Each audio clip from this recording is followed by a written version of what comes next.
इंसान के इतिहास में आज तक पहले ऐसा कभी नहीं हुआ कि साइंस और टेक्नोलॉजी इतनी एडवांस हो चुकी हो जितनी कि आज ये हो चुकी है।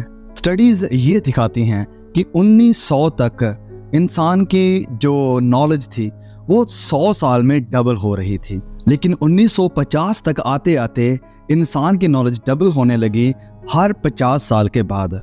और साल 2000 तक या 2000 के बाद ये जो इंसानी नॉलेज थी, ज्ञान था, वह डबल होने लगा हर साल ये डबल होने लगा। लेकिन आज जब तक हम पहुंच चुके हैं साल 2023 में, तो नॉलेज और ज्ञान तकरीबन डबल हो रहा है। हर दिन नई तकनीकें, नई साइंटिफिक डिस्कवरीज, नए साइंटिफिक तरीके जिनके द्वारा नॉलेज डबल हो रही है। Smart laptop, smart computer, smart PC, smart mobile, smart watches, ये सब चीज़ें हैं जो कि दिन प्रतिदिन बेहतर और ज़्यादा बेहतर हो रही हैं। लेकिन इसी के साथ साथ हमें एक राइज या हमें एक ग्रोथ देखने को मिल रही है आर्टिफिशियल इंटेलिजेंस में भी, जो कि एक बहुत बड़ा खतरा हो सकती है इंसानी जाति के लिए। अब जो लोग नहीं जानते, मैं उनकी खातिर बताना चाहता हूँ कि आर्टिफिशियल इंटेलिजेंस एक ऐसी तकनीक है, एक ऐसी टेक्नोलॉजी है जो कि मशीनों को अलाउ करती है कि वो किसी भी तरह के टास्क को, काम को सीखे और फिर उसे परफॉर्म करे, जिसे कि कोई भी नॉर्मली मैं कह रहा हूँ कि कोई इंसानी इंटेलिजेंस जिसे नॉर्मली नहीं कर सकती है। और जितना ज़्यादा इंसान इस टेक्नोलॉजी को, AI को यूज़ करता है, उतना ज़्यादा ये और इम्प्रूव होती जाती है। अब सुने, पिछली वीडियो में भी हमने ये बात करी थी कि ये जो AI आर्टिफिशियल इंटेलिजेंस है, इससे हम कहीं दूर नहीं है। हर चीज़ में आर्टिफिशियल इंटेलिजेंस है। इसमें मैंने बात करी थी कि व्हाट्सएप में, फेसबुक पे जो चीज़ें हम यूजुअली यूज़ करते हैं, इन सब में AI है। लेकिन इन सब में से एक आज बहुत ही ज़्यादा डिस्कस की जाने वाली जो आर्टिफिशियल इंटेलिजेंस है, वो है चैटबॉट्स, जैसे कि चैट GPT। ये एक ऐसा आर्टिफिशियल इंटेलिजेंस टूल है जिसे कि तैयार किया गया है ओपन AI के द्वारा। ये आपको अलाउ करता है कि आप एक सिस्टम के साथ चैट करें जो कि जनरेट होता है उन रिस्पॉन्सेस के बेस्ड पर जो कि डाटा उसने कलेक्ट कर रखा है पूरे इंटरनेट से।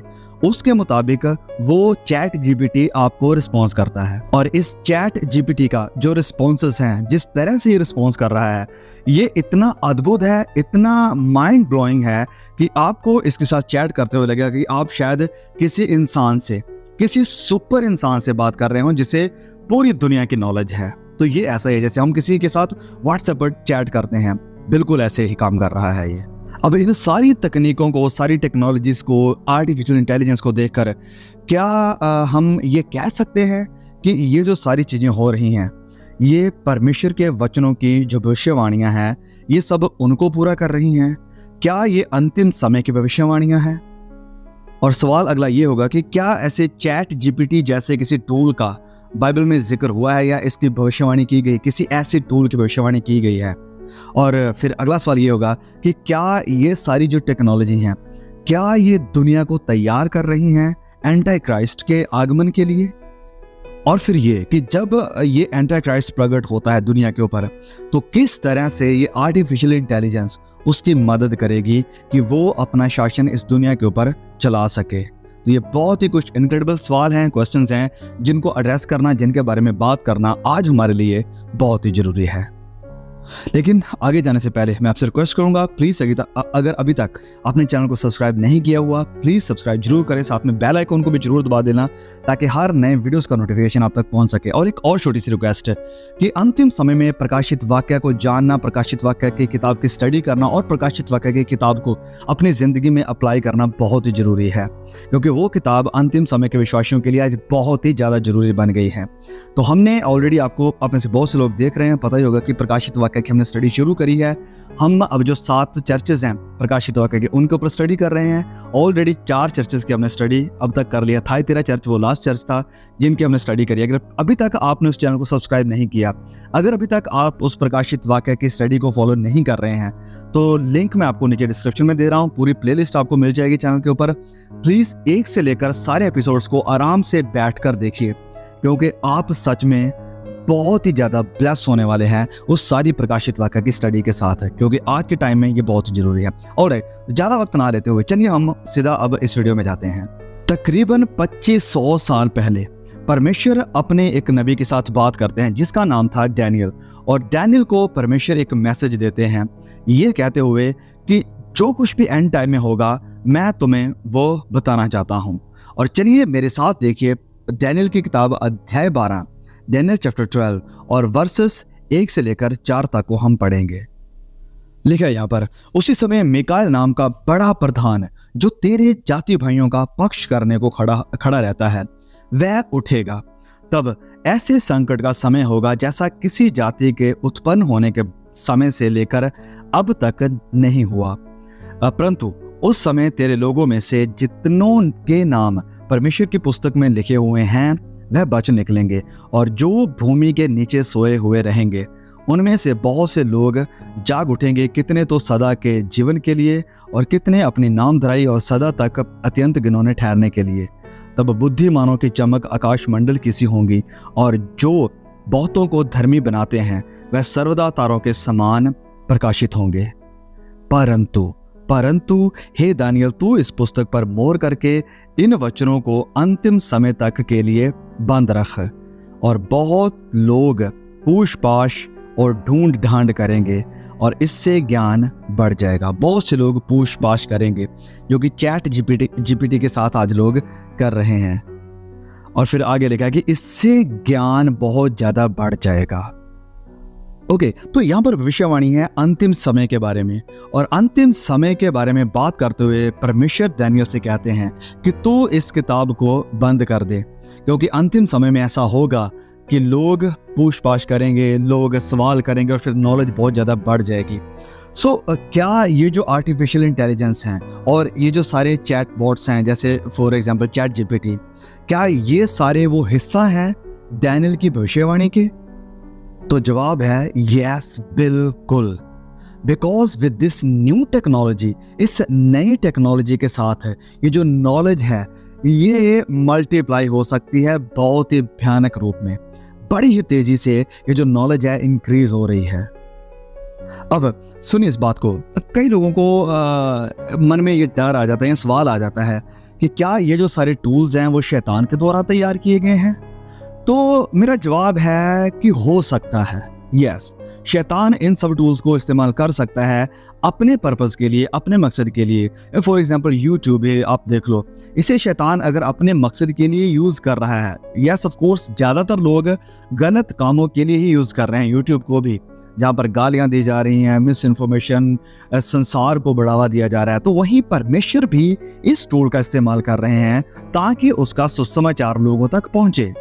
तो ये जो सारे टूल्स हैं, यस, भले ही ये शैतान के द्वारा तैयार हो सकता है किए गए हों, लेकिन फिर भी परमेश्वर इन सब को भी अपनी महिमा के लिए, अपने काम के लिए, अपने वचनों की शिक्षा के लिए, ग्रोथ के लिए इस्तेमाल कर सकता है और कर रहा भी है। लेकिन हम इस बात को अच्छी तरह से जानते हैं कि जो इंसान है वो इनहेरेंटली, वो अंदर से ही बुरे हैं, क्योंकि ये जो श्राप है पाप का और बुराई का ऑलरेडी इनके ऊपर लगा हुआ है, और शैतान इस तरह से उन्हें बड़े ही बढ़िया तरीके से, बड़ी ही सामर्थ्य के साथ इन्फ्लुएंस करता है और लोगों को प्रभावित करता है जो बुराई करने वाले हैं।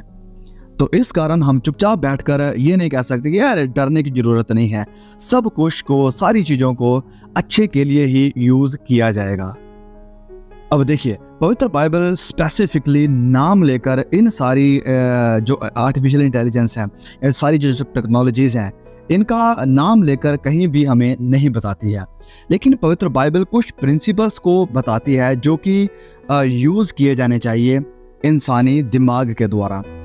क्योंकि जब हम वचन में पढ़ते हैं उत्पत्ति, जेनेसिस में, तो यहाँ पर परमेश्वर ने इंसान को ये अधिकार दिया था कि तू सारी धरती के ऊपर शासन करेगा, हुकूमत करेगा। God gave humans dominion over creation and the mission to take care of the creation, कि सब चीज़ों की वो टेक केयर करे। जिसका मतलब ये है कि ये जो सारे कुदरती रिसोर्सेस हैं और इंटेलेक्चुअल एबिलिटीज़ हैं जो भी हमारे पास, इन्हें बड़े ही रिस्पॉन्सिबिलिटी के साथ, बड़ी ही जिम्मेदारी के साथ यूज़ किया जाना चाहिए। जब हम नए नियम में पढ़ते हैं तो वहाँ पर लिखा है कि शैतान, इसमें कोई अचंभे की बात नहीं कि शैतान खुद भी एक ज्योतिर्मय स्वर्गदूत का रूप धारण करता है। मतलब कि हर कोई चीज़ है जो अच्छी लग रही है, अच्छी दिखाई दे रही है, इसका मतलब ये नहीं कि वो अच्छे ही फ्रूट को प्रोड्यूस करेगी, क्योंकि हम नहीं जानते हैं कि ये सब किन हाथों में है, और जिन भी हाथों में ये हैं उनका मकसद क्या है, और जिन भी हाथों में है उनके इरादे क्या हैं। क्योंकि शैतान जो है वो लोगों के मन को बड़ा ही इजीली इन्फ्लुएंस कर सकता है, क्योंकि हर कोई इंसान भूखा है पावर के लिए कि मेरे हाथ में पावर हो, सब मेरे कंट्रोल में हो। हर इंसान आज भूखा है पैसे का, ग्रीड का, कि मेरे पास सब पैसा हो, मेरे पास सारा ऐशो आराम हो। तो शैतान इन सारी टेक्नोलॉजी को बड़ी ही इजीली यूज कर सकता है लोगों को इन्फ्लुएंस करके, जो ताकत, पैसा और इस दुनिया में ऐशो आराम को चाहते हैं। तो ये जो सारी टेक्नोलॉजीज आज हमें दिखाई दे रही हैं, यस बड़ी अच्छी दिखाई दे रही हैं, और हम इन्हें इस्तेमाल भी कर सकते हैं अच्छे के लिए, भले के लिए। लेकिन जो लोग बुराई के लिए इसे इस्तेमाल कर रहे हैं और जिनके हाथों में हमारा सारा डेटा जा रहा है, सारा कुछ जिनके हाथों में, जिनके कंट्रोल में है सब कुछ, हम नहीं जानते हैं कि वो लोग किसके एजेंडा के ऊपर काम कर रहे हैं। क्योंकि बहुत जल्द जब शैतान द एंटी क्राइस्ट प्रकट होगा तो वो सारे लोगों का ट्रस्ट जीत चुका होगा, वो सारे पॉलिटिकल लीडर्स का ट्रस्ट जीत चुका होगा, वो जितने भी रिलीजियस लीडर्स हैं उनका भी ट्रस्ट जीत लेगा, और वो लोगों को भी कन्विंस कर देगा कि उसकी ये जो आइडियोलॉजी है, एक ये जो नया मूवमेंट है, सिर्फ उसी के द्वारा ही इस दुनिया में हम स्थापित कर सकते हैं शांति को, न्याय को और इक्वालिटी को। और वो ये वादा करेगा कि मेरी इस आइडियोलॉजी के द्वारा ही ये दुनिया मुक्त हो सकती है लड़ाइयों से, अन्याय से और इनइक्वालिटी से। और लोग बिल्कुल प्रभावित होंगे, लोग प्रभावित होंगे और उसे फॉलो करेंगे। और ये जो पीस ट्रीटी होगी, ये जो शांति का समझौता होगा, ये 3.5 सालों तक चलेगा, और ये एक काउंटडाउन होगा प्रभु यीशु के दूसरे आगमन का भी। आप इसे बहुत से लोगों के मनों में ये सवाल खड़ा हो जाएगा कि भाई याकूब, क्या ये आप अपने मन की बनी बनाई बातों को बता रहे हो, खुद के आइडियाज हैं, या ये बिब्लिकल भी हैं? यस, ये बिब्लिकल हैं। चलिए मेरे साथ खोलिए पहला थिस्सलुनीकियों अध्याय 5 को, पहला थिस्सलुनीकियों अध्याय 5 और उसके वचन 3 से हम पढ़ेंगे। 1 Thessalonians chapter 5 verse 3। जब लोग कहते होंगे, जब दुनिया कहती होगी कि कुशल है, मतलब सब कुछ सही है और कुछ भय नहीं है, तो उन पर एकाएक विनाश आ पड़ेगा। जब ये दुनिया कहेगी कि वाह सिक्योरिटी है, पीस है, शांति है, सिक्योरिटी है, तो वचन कहता है कि उनके ऊपर एकाएक विनाश आ पड़ेगा, जिस प्रकार गर्भवती पर पीड़ा और वह किसी रीति से नहीं बचेंगे। ये सब लोग जो इस नई आइडियोलॉजी के अधीन आ जाएंगे, नई आइडियोलॉजी को रिसीव कर लेंगे और उस नई आइडियोलॉजी के जो नया कार्ड है उसे बनवा लेंगे, तो वचन में लिखा है कि उनके ऊपर तुरंत विनाश आ पड़ेगा, उनके ऊपर। और फिर वचन कहता है कि वह किसी रीति से नहीं बचेंगे, वह बचेंगे नहीं। वचन 4 कहता है, पर हे भाइयों, तुम तो अंधकार में नहीं हो, तुम लोग जो मेरी बातों को सुन रहे हो, तुम अंधकार में नहीं हो कि वह दिन तुम पर चोर की तरह आ पड़े, क्योंकि तुम सब ज्योति की संतान हो और दिन की संतान हो। हम ना रात के हैं ना अंधकार के हैं। तो प्रभु यीशु का वचन हमें कह रहा है कि हम लोग अंधकार में नहीं हैं, हम लोग रोशनी में हैं, हम लोग सोए हुए नहीं हैं, हम लोग वो नहीं है जिनके ऊपर ये जो विनाश एकाएक आ पड़ेगा, अचानक आ पड़ेगा। नहीं, हम लोग ऑलरेडी ये बातों को जानते हैं। तो यस, इसमें कोई भी डाउट की बात नहीं है, कोई संदेश शक की बात नहीं है कि एंटी क्राइस्ट इन सारी टेक्नोलॉजी को जो कि ऑलरेडी एग्जिस्ट करती हैं या ऑलरेडी जो आने वाली हैं, इन्हें यूज करेगा अपने काम के लिए, लोगों के ऊपर निगाह रखने के लिए, लोगों को देखने के लिए कि कौन क्या कर रहा है, कौन क्या सोच रहा है और कौन क्या बोल रहा है। यस, हम जो कुछ भी जिनके पास भी मोबाइल है, जो कुछ भी हम बोल रहे हैं, वो सब कुछ कहीं ना कहीं डेटा स्टोर हो रहा है और कोई दूसरा हमारी आवाज़ को सुन पा रहा है। तो जो कुछ भी हम करेंगे, जो कुछ भी हम पहनेंगे, जो कुछ भी हम बोलेंगे, जहाँ कहीं भी हम जाएंगे, सब चीज़ों को ट्रैक डाउन किया जाएगा। कोई भी उससे छिपेगा नहीं, एंटी क्राइस्ट से कोई भी छिपेगा नहीं, और कोई भी ऐसा नहीं होगा जो उसकी शाप को बिना लिए इस धरती के ऊपर सर्वाइव कर सके, क्योंकि ये सर्विलियंस, निगरानी हर किसी के ऊपर की जाएगी। और ये सब होगा कैसे? देखिए, वो अब अपना जब राज स्थापित करेगा 3.5 साल का उसे समय दिया गया है, तो 3.5 सालों में ये सारी टेक्नोलॉजी को एकदम से नहीं लाएगा। नहीं नहीं नहीं नहीं नहीं, वो अपना काम ऑलरेडी कर चुका है और थोड़ा बहुत ही शायद बचा है जहाँ तक मैं देख पा रहा हूँ। हर जगह पर उसका ये काम हो चुका है। जगह जगह कैमरे, आप शहरों में चले जाओ, बड़े बड़े शहरों में नहीं, अब तो गाँव में भी लोगों ने घरों में भी कैमरे लगवा रखे हैं। तो इन सारी चीज़ों के द्वारा लोगों के ऊपर सर्विलेंस की जा रही है, लोगों के ऊपर निगाह रखी जा रही है। तो यस ऑफ कोर्स, इन सारी टेक्नोलॉजीज को शैतान अपने लिए इस्तेमाल कर रहा है। एंटी क्राइस्ट अपने लिए इस्तेमाल करेगा जब वो इस दुनिया में प्रकट होता है। तो 5 तरीकों से मैं समझता हूं कि शैतान इन सारी आर्टिफिशियल इंटेलिजेंस को और सारी टेक्नोलॉजीज को यूज करेगा। सबसे पहला, जो कि हम ऑलरेडी जिक्र कर चुके हैं, लेकिन हम जानते हैं 5 तरीके। सबसे पहला, कंट्रोल के लिए और सर्विलेंस के लिए, लोगों को देखने के लिए। तो सबसे पहले एंटी क्राइस्ट यूज करेगा इस आर्टिफिशियल इंटेलिजेंस को लोगों को कंट्रोल करने के लिए, लोगों के ऊपर निगाह रखने के लिए, मतलब कि हर एक दुनिया के कोने पर उसकी निगाह होगी। एंटी क्राइस्ट की जो हुकूमत होगी वो यूज करेगी इस एडवांस फेशियल रिकॉग्निशन को और डाटा एनालिसिस सिस्टम को, जो कि अलाउ करेगा उसे कि वो लोगों को ट्रैक कर सके, उनकी आइडेंटिटी का पता कर सके और उसे अवेयर कर देगा हर एक स्टेप के बारे में जो कोई इंसान ले रहा है। इन सब के ऊपर वो कंट्रोल करेगा, मॉनिटर करेगा, वो हर एक वॉक को, हर एक टॉक को, जैसे मैं ऑलरेडी कह चुका हूँ। दूसरी बात, इंफॉर्मेशन को मैनिपुलेट करने के लिए जो एल्गोरिथम्स हैं, इनका यूज करके, आर्टिफिशियल इंटेलिजेंस का यूज करके, advance technology, facial recognition, data का यूज करके लोगों को इन्फ्लुएंस किया जाएगा मिस इन्फॉर्मेशन के साथ। आपको शायद याद होगा डीप फेक्स सिस्टम, कुछ ऐसी ऐप भी आ चुकी थी, तो जिन्हें लोग कई लोग फन के लिए भी यूज़ कर रहे थे। और इसी टेक्नोलॉजी को, ये जो डीप फेक्स है, इसे इस्तेमाल किया जाएगा मिस इन्फॉर्मेशन लोगों तक पहुंचाने के लिए और एक एजेंडा स्थापित करने के लिए कि हर कोई इस कदर तैयार हो जाए कि ये ऐसी एंटी क्राइस्ट ही मसीहा है जिसकी हमें ज़रूरत है। एक इस तरह का प्रोपेगेंडा या एक इस तरह का व्यू पॉइंट लोगों के सामने रख दिया जाएगा और फिर शैतान वो खुद तैयार की हुई प्रॉब्लम का सल्यूशन निकालेगा। एंड ये सब कैसे होगा? मिस इन्फॉर्मेशन के साथ। अब इसकी एक मैं छोटी सी एग्जांपल आपको ऑलरेडी दे देता हूं। अभी हम जानते हैं कि हमारे इंडिया के prime minister Shri Narendra Modi ji America दौरे पर गए हुए थे और वहां पर जो कुछ भी अच्छा हुआ, जहां पर जो लोग ऑलरेडी बीजेपी के सपोर्टर्स हैं, वो लोग पीएम मोदी को वेलकम कर रहे हैं, उनका स्वागत कर रहे हैं, बहुत बढ़िया सब कुछ दिखाया जा रहा है। और जो मेन लाइन मीडिया है वो एक बड़ी ही बड़ा चढ़ाकर तारीफ कर रहे हैं हमारे पीएम की। लेकिन वहीं पर अमेरिका में ही व्हाइट हाउस के बाहर कुछ लोग धरने कर रहे थे। वहाँ पर कुछ लोग आवाज़ उठा रहे थे कि जो हमारे विमेन रेसलर्स हैं उनके ऊपर आपकी चुप्पी क्यों है, क्यों नहीं कुछ बोल रहे हैं। फिर कई लोग मणिपुर में जो वायलेंस हो रहा है, जो लोगों के ऊपर अत्याचार हो, उसको लेकर भी सवाल कर रहे थे कि उसके ऊपर तुम कुछ क्यों नहीं बोल रहे हो। फिर लोग जो रिलीजियस जो माइनॉरिटीज़ हैं उनके ऊपर जो अत्याचार हो रहा है उसको लेकर भी लोग पीएम के सामने खड़े थे कि उसके ऊपर कुछ बोलो।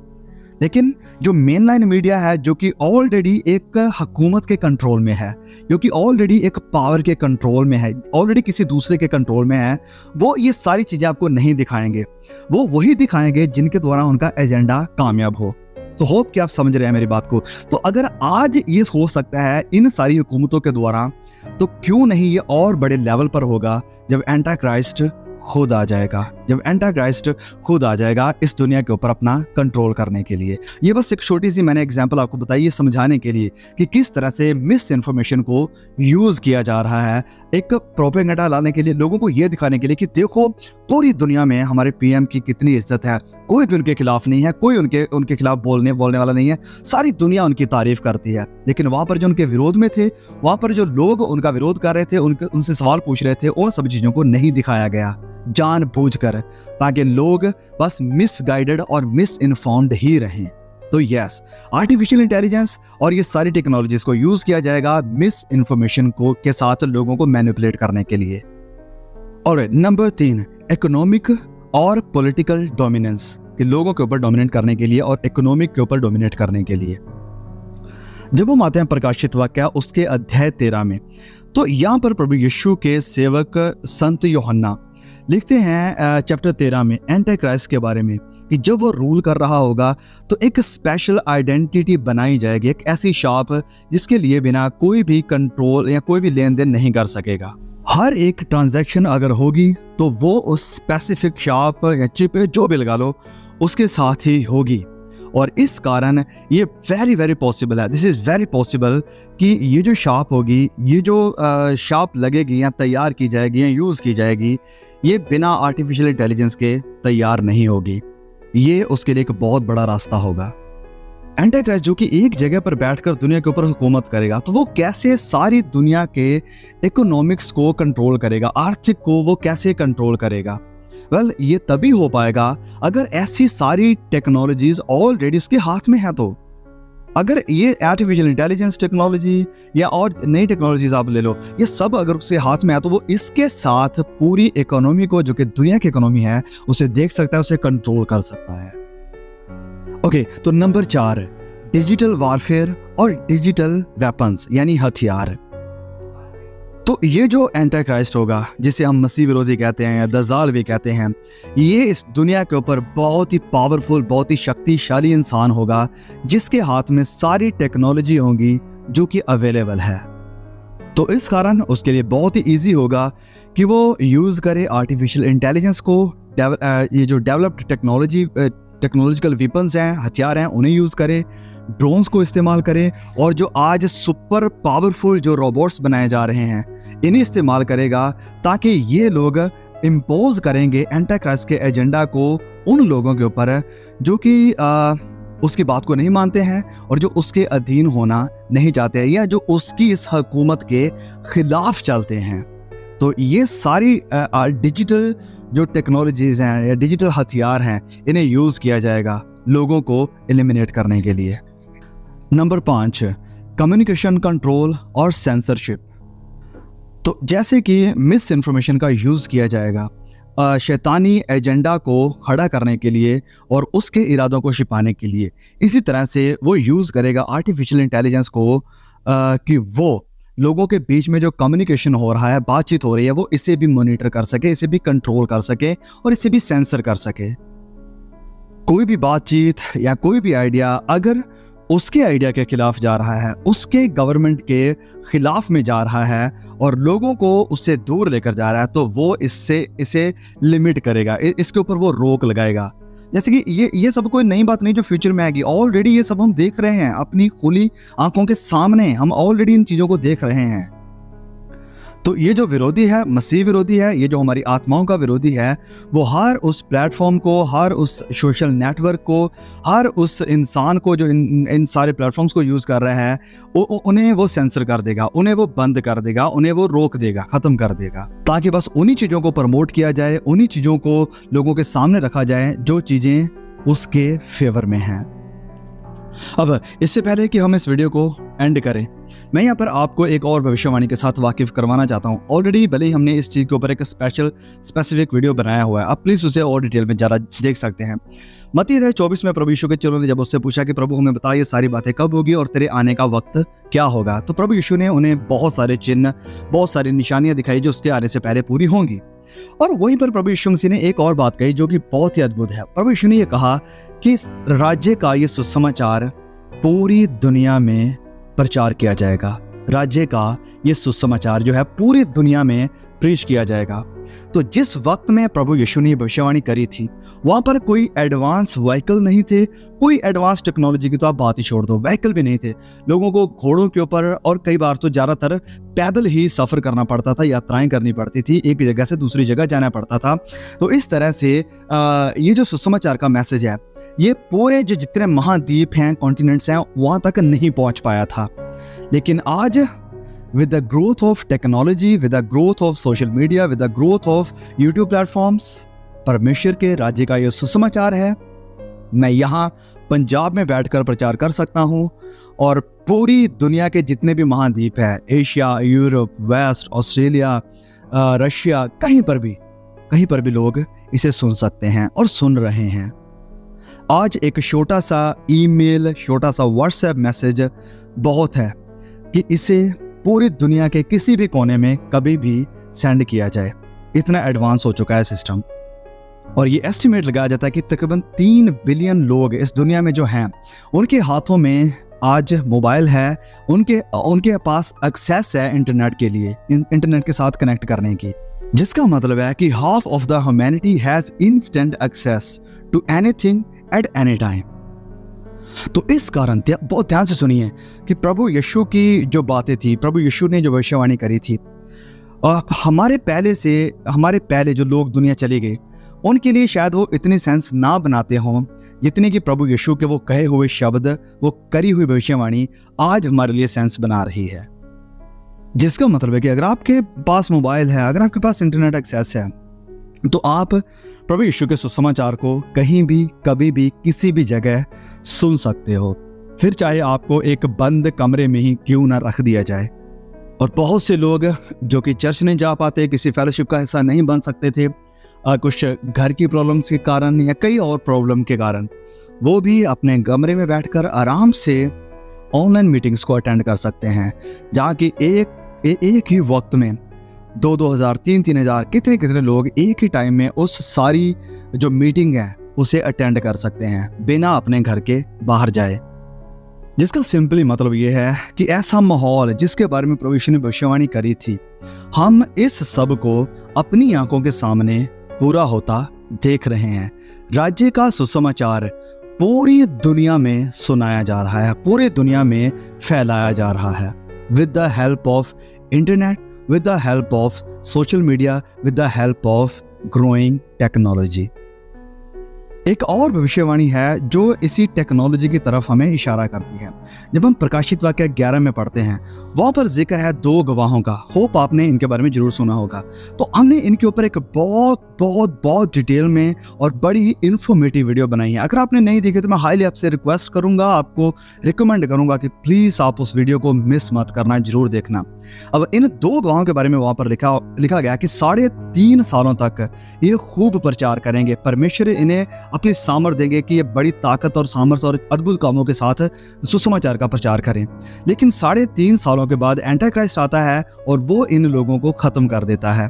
अब इन लोगों को जब वो खत्म कर देते तो वहां पर फिर वचन में लिखा कि 3.5 सालों तक, 3.5 दिन लिखा है, लेकिन दिनों को सालों की भविष्यवाणी तब्दील करके हम जब देखते हैं, तो मैं डिटेल में नहीं जाने वाला हूं क्योंकि ऑलरेडी वीडियो भी लंबा हो रहा है और ऑलरेडी हमने इसके ऊपर वीडियो बनाया भी हुआ है। तो देखना चाहते हो तो प्लीज आप 2 गवाहों वाली हमारी वीडियो जो है जो उसे जरूर देखना। तो जब ये एंटी क्राइस्ट आएगा, जैसे मैंने ऑलरेडी कह चुका हूं कि 3.5 साल का समय उसे भी दिया गया है, तो वो आएगा और वो इन्हें खत्म करेगा और 3.5 सालों तक इनकी जो लोथें हैं, जो डेड बॉडीज हैं, वो पड़ी रहेगी। कोई इन्हें दफनाएगा नहीं, उन्हें रखा जाएगा और उनके ऊपर कैमरास लगाए जाएंगे ताकि पूरी दुनिया, वचन में लिखा है कि उन्हें देख सके कि इन लोगों ने, जिन्होंने लोगों को परेशान कर रखा था, ये यीशु की बातें करते थे, लोगों को डराते रहते थे, देखो इनके साथ क्या हो रहा है। और वचन में लिखा है कि इनका जो विरोध करने वाले, यानी ये 2 गवाहों के जो खिलाफत में थे, वो लोग आनंद करेंगे, वो लोग एक दूसरे को गिफ्ट देंगे, भेजेंगे कि वाह, फाइनली हमारे जो विरोधी हैं, दुश्मन हैं, किसी ने आकर उन्हें रोक दिया, उन्हें खत्म कर दिया है। और फिर आगे लिखा है कि जब 3.5 दिन या 3.5 साल पूरे हो चुके होंगे तो परमेश्वर की तरफ से ऊपर से आवाज आएगी कि यहाँ ऊपर आ जाओ, और इन्हें ऊपर उठा लिया जाएगा। और वचन में लिखा कि सारे लोग उन्हें देखकर चकित होंगे, हैरान होंगे। अब ये सब कैसे मुमकिन था कि एक जगह पर लोगों को मारा जा रहा है और पूरी दुनिया उन्हें देख रही है, पूरी दुनिया उनकी डेड बॉडीज को देख सकती थी, पूरी दुनिया उन्हें ऊपर जाते हुए देख सकती थी, और सारी दुनिया प्रभु यीशु को आसमान से नीचे आते देख सकती थी। ये आज हमें पता चलता है कि ये कैसे मुमकिन हो पाएगा, इस बढ़ती टेक्नोलॉजी के द्वारा। बढ़ती हुई टेक्नोलॉजी इस भविष्यवाणी को भी पूरा करेगी कि जब इन 2 गवाहों को, यानी मसीही लोगों को ऊपर जाते हुए लोग देखेंगे, इनकी डेड बॉडीज जो कि शहरों में पड़ी रहेंगी, उन्हें लोग देखेंगे। ये एक और भविष्यवाणी है जो कि इस एडवांस टेक्नोलॉजी की तरफ इशारा करती है, और आज ये मुमकिन है। यस, आज की तारीख में मुमकिन है। आपको टीवी खोलने की जरूरत नहीं है, आपके हाथों में स्मार्टफोन्स हैं, मोबाइल्स हैं, आप ऑनलाइन देख सकते हैं, लाइव सब कुछ प्रस्तुत किया जाएगा और आप देख सकेंगे। आज कंप्यूटर की मदद से, सेलफोन्स की मदद से, आर्टिफिशियल इंटेलिजेंस की मदद से और सारी टेक्नोलॉजीज की मदद से, सोशल मीडिया की मदद से लोग एक ही वक्त में लाखों करोड़ों लोग एक लाइव टेलीकास्ट को देख सकते हैं। जो घटनाएं, जो चीज़ें लाइव हो रही है। आपको याद होगा कि IPL, अभी जो IPL ख़त्म हुआ उसकी न्यूज़ शायद आपने देखी होंगी कितने लोगों ने एक साथ लाइव उस मैच को टेलीकास्ट होते हुए देखा कि जो कुछ लाइव हो रहा था मैच में वो सब कुछ लाइव देखा, कितने करोड़ लोगों ने। ओके, तो ये रहा डाटा। मैं थोड़ा आपको दिखा देता हूँ कि ये जो जियो सिनेमा ऐप है जो अभी लॉन्च किया गया था, उसके ऊपर फाइनल मैच जो हुआ उसे 3.2 करोड़ लोगों ने, लाख नहीं करोड़ लोगों ने, 3.2 करोड़ लोगों ने लाइव उस फाइनल मैच को देखा। ये सब कैसे मुमकिन हुआ? टेक्नोलॉजी की मदद से और आपके हाथों में जो स्मार्टफोन है, जो पीसीज हैं, जो बड़ी बड़ी एलसीडीज हैं, उसकी मदद से। तो परमेश्वर के इन सेवकों के साथ जो होगा, जिसका जिक्र प्रकाशित वाक्य 11 में हम देखते हैं 2 गवाहों के साथ, उन्हें लाइव रियल टाइम में देखा जाएगा, जो कि उस वक्त में बिल्कुल भी पॉसिबल नहीं था। कैसे पूरी दुनिया देख सकती थी जिस वक्त में वो किताब लिखी गई? आज से तकरीबन 2000 साल पहले 90 या 100 के करीब जब प्रकाशित वाक्य लिखी गई, उस वक्त में ये मुमकिन था ही नहीं। लेकिन आज ये मुमकिन है। आज मुमकिन है कि पूरी दुनिया उन्हें देख सकती है। तो यस, बिल्कुल स्पेसिफिकली नाम लेकर भले ही इन सारी टेक्नोलॉजीज को बाइबल में मेंशन नहीं किया गया है, क्योंकि वो इंसान जो आज से 2000 साल पहले बाइबल को लिख रहे थे, उन्हें इस फ्यूचर की कोई नॉलेज नहीं थी। लेकिन फ्यूचर में जो घटनाएं होंगी, जो कुछ कार्य होंगे, एक ऐसा माहौल होगा, इन सब चीज़ों को परमेश्वर ने आत्मा के द्वारा इन सब लोगों को दिखा दिया और उसे पूरा होता हुआ हम देख सकते हैं। बिल्कुल हमारी आंखों के सामने ये सारी चीज़ें पूरी हो रही हैं। अब इस वीडियो को, ऐसी वीडियोस को बनाने का, जैसे मैं पिछले एक वीडियो में भी कह चुका हूँ कि मकसद ये नहीं कि आपके दिलों में, आपके अंदर डर पैदा किया जाए, वरन आपके अंदर उम्मीद को पैदा करना है, आपके अंदर होप को पैदा करना है। पिछली वीडियो में मैंने एग्जांपल दी थी हस्बैंड और वाइफ की। अगर आपने नहीं देखा, मैं रिपीट करना नहीं चाहूँगा, प्लीज़ आप देख लेना। तो इसका मतलब यही है कि अगर आप यीशु के ऊपर विश्वास करते हो तो आपको बड़ी उम्मीद होनी चाहिए, आपके अंदर आनंद होना चाहिए।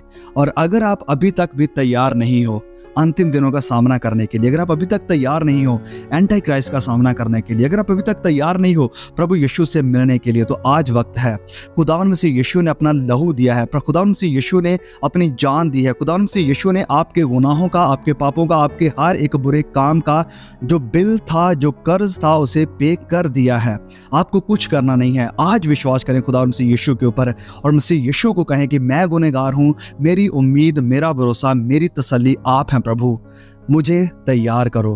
मैं माफ़ी मांगता हूँ अपने गुनाहों से और मुझे अपना अनुग्रह दो, ताकि मैं गुनाह के ऊपर जीत पाने वाला और आपके हिसाब से, आपके वचनों के अकॉर्डिंग, आपकी मर्जी के अनुसार चलने वाला बन सकूँ। परमेश्वर से अनुग्रह को मांगे कि मैं गुनाह के ऊपर जयवंत होने वाला ओवरकमर बन सकूँ। प्रभु, ओवरकमर, लूज़र नहीं, ओवरकमर बनना चाहता हूँ। और जब आप एक ओवरकमर हैं, जब आप परमेश्वर के अनुग्रह के साथ भरे हुए और गुनाह से भागने वाले इंसान हैं, तो आपको डरने की कोई ज़रूरत नहीं है। आपको इस दुनिया में डरने की कोई ज़रूरत नहीं है, क्योंकि आपके पास बड़ी उम्मीद है। आपके लिए ये सारी चीज़ें, ये अंतिम घटनाओं का पूरा होना, अंतिम बातों का पूरा होना, अंतिम भविष्यवाणियों का पूरा होना आपके लिए एक तसल्ली की और आनंद की बात होनी चाहिए कि आप प्रभु यीशु के पास जाने के लिए तैयार हैं, कि आप प्रभु यीशु की खातिर मरने के लिए तैयार हैं, कि आप अपनी ज़िंदगी प्रभु यीशु के साथ हमेशा के आनंद में बिताने के लिए, गुजारने के लिए तैयार हैं। So I hope this message does not bring fear in your life, rather it brings hope and comfort। कि ऐसे जो मैसेजेस हैं आपके अंदर डर को पैदा ना करें, वरन आपके अंदर एक तसल्ली को और एक उम्मीद को पैदा करें। प्लीज़ शेयर करें। May God bless you. See you again.